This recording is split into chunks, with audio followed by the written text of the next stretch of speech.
Welcome to the Tony Freda Show. Tony Freda here. Today I'll be playing the character of Uncle Sam. I want to focus on two symbols, decoding and deciphering them this week. Uncle Sam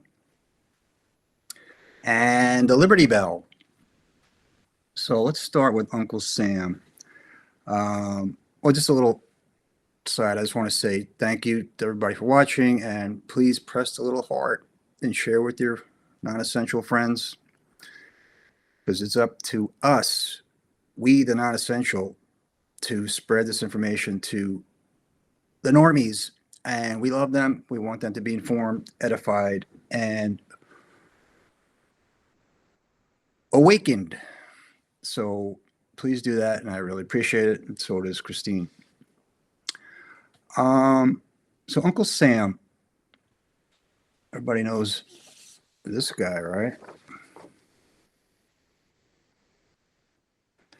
I want you for U.S. Army.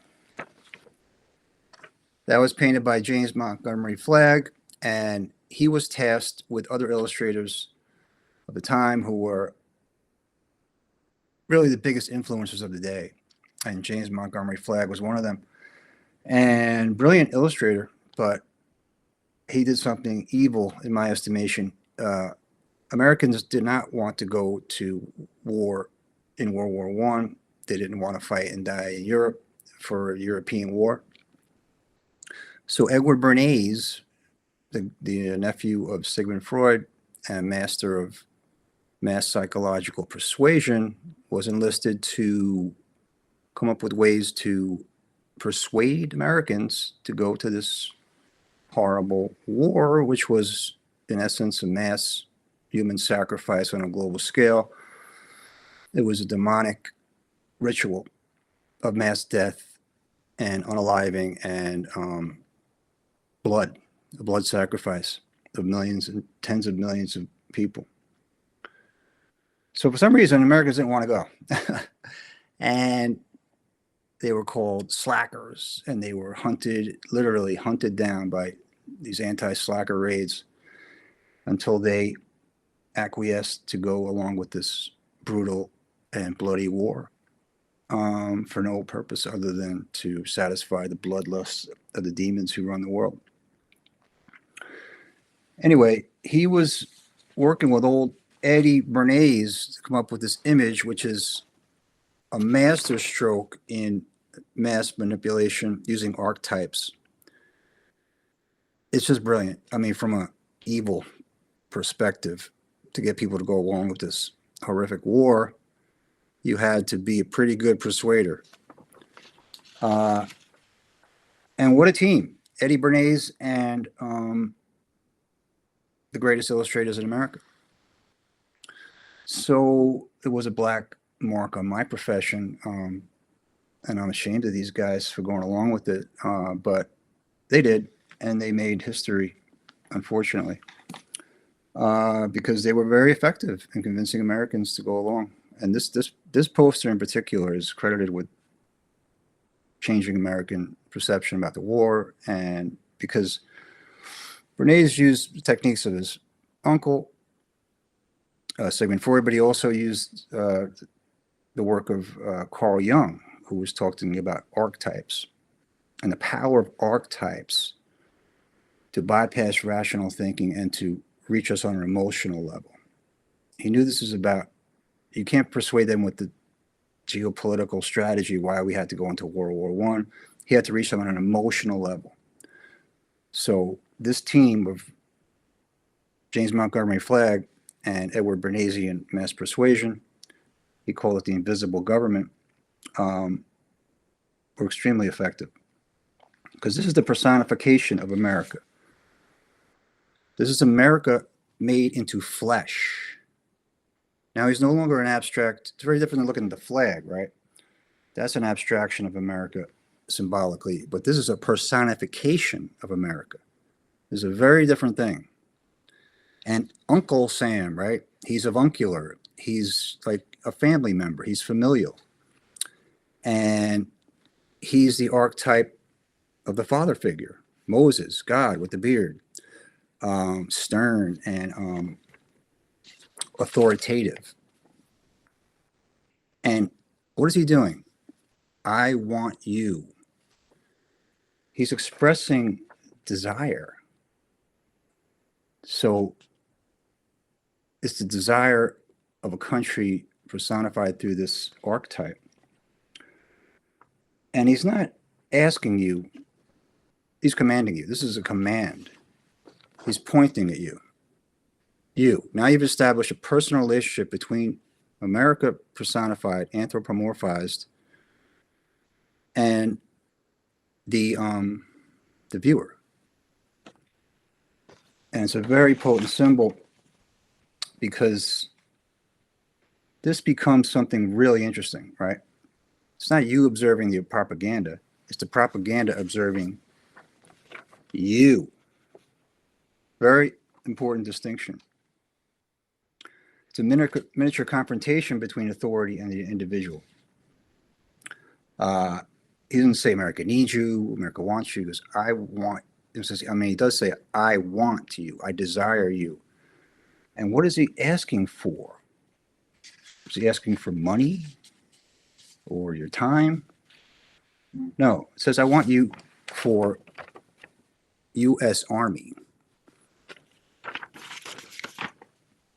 That means he wants you to sacrifice your life. So this is an ancient ritual of human sacrifice. And he's making it very clear by saying, you have to be willing to give up your life for me, your Uncle Sam, or a father figure. And the citizen becomes the child. Uncle Sam becomes the father. The father commands. The citizen obeys. The child obeys. This is considerably deeper than patriotism, because now he's become the national father, right? Stern, elderly, masculine, authoritative, commanding, paternal, watching, and demanding sacrifice. And he's thinking about the father, God the Father, Moses, Abraham, the ancient king, King Arthur, the wise elder, Father Time. These are all the archetypes. He doesn't look like a citizen, right? He looks like something greater than that, this authority figure, this godlike figure. And what sits on his head is a hat. And the hat is basically the flag. But it also can be seen as a crown that covers the head. So symbolically, the head is crowned by the flag or the nation. And this is symbolic of the head, obviously symbolic of thought, consciousness, intellect, authority, identity. This is American identity occupying the mind. And this is how the nation becomes the crown under which the individual thinks. So Statue of Liberty could be seen as mother, the maternal archetype of America, and he's obviously the father figure. And there's a military dimension beneath the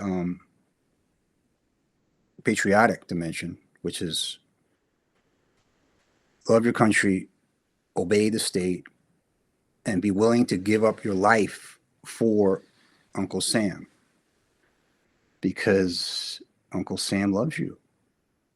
America loves you. And he's a father figure. He's avuncular. He's your family. And you can trust him. So it's about establishing trust with this authority figure, the Zolbernasian ideas, and using the archetypes that we've been conditioned to respond to, and turn them from religious motifs into governmental state motifs. But the ideas are the same. Instead of obeying God, now you obey the state. And this symbol, you're not having a lengthy, argument with Uncle Sam. He's commanding you, and you're going to obey, because the symbol bypasses argument. There's no discussion. This is command and obey. And civilizations have always used these symbolic figures to summon people towards sacrifice, right? The ancient religions talked about sacrificing your children or sacrificing yourself, and then the nation states adopted that idea. So there's this really interesting combination here or sequence where Uncle Sam becomes God, Father, King, nation, and state. So it's nationalism employing religious psychological mechanisms. Ritual, sacred symbols, martyrs, holy places, ceremonies, oaths, scripture, right? Our scripture is the Declaration of Independence, the Constitution. And Uncle Sam becomes a priest in this way, looking at it. But the ancient symbolism is Uncle Sam as America becoming flesh. This is an incarnation, human incarnation of a country, of a nation. Now it's personal, literally personal, because he's a person now. The nation has become a man. And that is pretty profound. So that's Uncle Sam. And I made a little Uncle Sam. I use these motifs a lot in my work. This is a little guy I made. I want you. And I use this image many times because it's such a powerful archetype. And I kind of turn him on his head and do my Freda thing to him. But I'm reusing and recycling and upcycling. We're taking a satirical bent on these motifs for my own nefarious thought criminal purposes and using propaganda against itself. Like I said, Uncle Sam becomes propaganda observing you. And we need to be aware of that. The second American symbol, which is very powerful, is the Liberty Bell. Now, obviously, this is my artwork here, so I made it something very evil looking. You'll see the little crack in here. Very interesting that the bell has a wound. And this is a biblical verse. By the way, any one of my prints of my work is available if you go to my website, anthonyfreda.com. And if there's any image that you like, just send me an email and I'll have a custom print. This is custom archival limited edition prints with archival inks on archival paper. Beautiful, beautiful texture, beautiful paper. And I sign each one personally for you. So these are going to be worth something when I'm gone. So buy them now. I'm not getting any younger. All right, so let's talk about the old Liberty Bell. So that inscription I showed you is from Leviticus 25:10, and it proclaims, let me start over. Proclaim liberty throughout all the land unto all the inhabitants thereof. So it's a proclamation of liberty. And that's what a bell does, right? A bell announces something. It calls attention.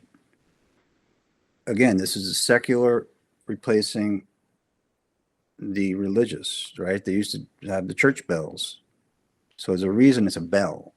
There's many reasons, but it's saying, listen. The bells have been used historically to summon people to church, war, mourning, public announcements. So the bell becomes an instrument of collective consciousness. And it's saying, listen, right? Because liberty is not merely possessed, it is proclaimed. So this is making something invisible visible, right? Because the symbolic bell becomes something that depicts sound, which is invisible. So the sound is invisible. So through the bell symbolism, it becomes a visible signal or signet of freedom, liberty, liberty being proclaimed, which is the most important part. And it really, the bell, I got to give them credit. It's a very elegant symbol. But then you look at it, and there's a crack. Now, why did they pick this bell with a crack? I know there's always the exoteric and the esoteric meaning. I'm not interested in the esoteric. I mean, the exoteric that you could look up on Google to tell you their own mythology of why the crack is there and what it symbolizes. But through double coding, things can have more than one meaning. And these meanings, through repetition of seeing this image and seeing the crack and understanding it on a psychological, archetypal, symbolic level, in a Jungian sort of way, the crack has much more interesting meaning than whatever the official story is. Like everything, the official story is always bull, and it is so in this bell case, because the crack, this is where it becomes kind of deliciously paradoxical. The bell proclaims that liberty is broken. I mean, they're showing you a broken bell. So the bell says liberty, but it's broken. Cracked bell doesn't work right. So it's almost too symbolically perfect. It's been fractured. The object representing freedom has been fractured. So this fracture could represent the fracture between freedom and authority, idealism and reality, liberty or proclaim liberty and actual liberty, which are two very different things. So it's this physical object turns invisible vibration, which is sound, into ritual.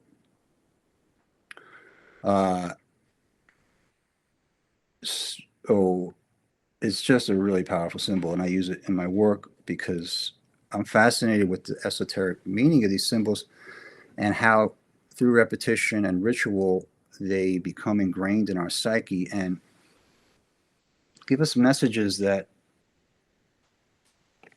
the designer may or may not have intended, but it doesn't matter. I think some of these are double coded, meaning that it was intended messaging symbolically to tell us something that is beyond the obvious meaning. All right, just call the Liberty Bell. What else could it mean but liberty? And then when you consider the inversion principle, liberty from what? Maybe it means liberty from our God-given right to live as sovereign human beings. Maybe it means the inverse. So they double code these things, but it almost doesn't matter what the designer's intent is because the bell and the crack have meaning that is being transferred to us psychologically and subliminally, and those meanings are more atavistic and more viscerally understood than the ostensible explanation of these symbols. So I hope that helps give you a little deeper understanding of these two American iconic symbols, because it's really important to understand what the people who founded this country were trying to tell us and what the current state of so-called liberty is. And it's like Ben Franklin said after they started the country, you have a republic if you can keep it, because he knew human nature would corrupt whatever they tried to do, even if they were trying to form this perfect union of individual liberty and freedom. It's been completely corrupted now, and we become the opposite. We're slaves. We're constantly surveilled. There's the idea of probable cause, where they used to have a reason in the Fourth and Fifth Amendment to before they search your property or seize your property, search and seizure, that's gone. And there used to be provisions against things like torture, that's gone. They just do whatever they want, and they change the laws. The Patriot Act dismantled the Bill of Rights, as Benjamin Franklin predicted it would. In old Philadelphia, where this guy hangs out. So I think the crack, no matter what their intentions were, is a very important and significant and pertinent to our times part of this symbol. The crack says it all. The bell proclaims liberty, and the crack says liberty is fractured. And it certainly is. So we live in a fractured country, a fractured state, a fractured world psychologically and spiritually, and where we're divided against each other, we're divided against God, we're even divided against ourselves. And at least understanding these symbols gives us a sort of common baseline to start to understand our country and our place in it. And I've gone over the flag, what that represents, and now I've done the Statue of Liberty, and I did the Liberty Bell, and old Uncle Sam, my buddy here. So I want you to learn the truth about America, the truth about the country you live in, and what these criminal demons are really up to. And you can read the Epstein files and find out a lot. I just found out that Obama's personal lawyer, while he was president, sent 11,000 emails to Jeffrey Epstein. Now, what the hell is Obama's personal lawyer corresponding with Jeffrey Epstein for 11,000 times? Now, they haven't released a lot of this information. I think they're protecting the Obamas, Barry and Big Mike. And I think I don't know if we'll ever find out. I think they're going to continue to protect people like presidents, plural. I know that there's Clinton's in there, Obama's in there, I'm sure Bush is in there, and Trump's in there too. And that's probably the main reason that none of this stuff is getting released, so they're just giving us piecemeal little drips and drabs of it and redacting the really bad stuff, even the stuff they're releasing is really bad. So we have to confront the fact that we're being ruled by demons who are in the process of trying to start global nuclear war. Insiders are reporting that Trump is considering nuclear weapons, tactical nuclear weapons in Iran. And I think once we open that portal to where man had the power to destroy the entire planet, we opened a portal to extreme darkness. We opened to demonic presence. And if you just look at the trajectory of America, it's gone downhill. It's a moral cascade into depravity and to depression and atomization and division like I've never seen it. But it started at that moment. And then it accelerated when they shot JFK. Then it accelerated even more after 9/11. And then COVID was like one of the final nails in the coffin for any pretense of human liberty in this country. So we're in a lot of trouble if you like this thing called liberty. Liberty, liberty, liberty. But that doesn't mean we can just give up the ship and get on our knees and obey Uncle Sam. Because if they have a draft coming up and Uncle Sam says, I want you, I'm going to say, F you. You're not taking my son. You're not taking anybody I love on this military absolute death march to destruction. So I think we have to invert it from I want you to F you. And that's our power. If we all say F you to this stuff, like the flock cameras and the 24-hour-a-day surveillance of everything we do and turning our cars incrementally into prisons, the thing that used to be a symbol of American freedom is being turned into a prison as we speak. And you think, oh, I'll just drive an old car? They're changing the gas so that old cars won't run on the same fuel that new cars do. Changing the composition of gasoline that you get in the gas pumps, and they're slowly, incrementally changing it to a place where the old cars won't even work anymore. And you'll be stuck buying this prison with the camera trained on your eye and having control over your destiny and your car and the controls and a kill switch and monitoring everything you do to find you and to, I mean, eventually it does this automatically. The camera will see you like driving recklessly or speeding or whatever you're doing that's wrong, and either shut the car off or just fine you, just automatically deduct money from your bank account, which will be connected to the car. So they're turning a car, the symbol of American freedom, into a self-driving prison. And that's just one example because it's everywhere and it's disgraceful. But the fight for human liberty is eternal. The animating contest of liberty is eternal. And I believe human freedom and freedom-loving people will prevail over these demons because there's more of us than them. And we're not going down without a fight. I mean, only 5% of Americans joined in the American Revolution, and they beat the greatest military empire at the time. So 5% of us decide and really decide we're not taking it anymore, then we have a fighting chance.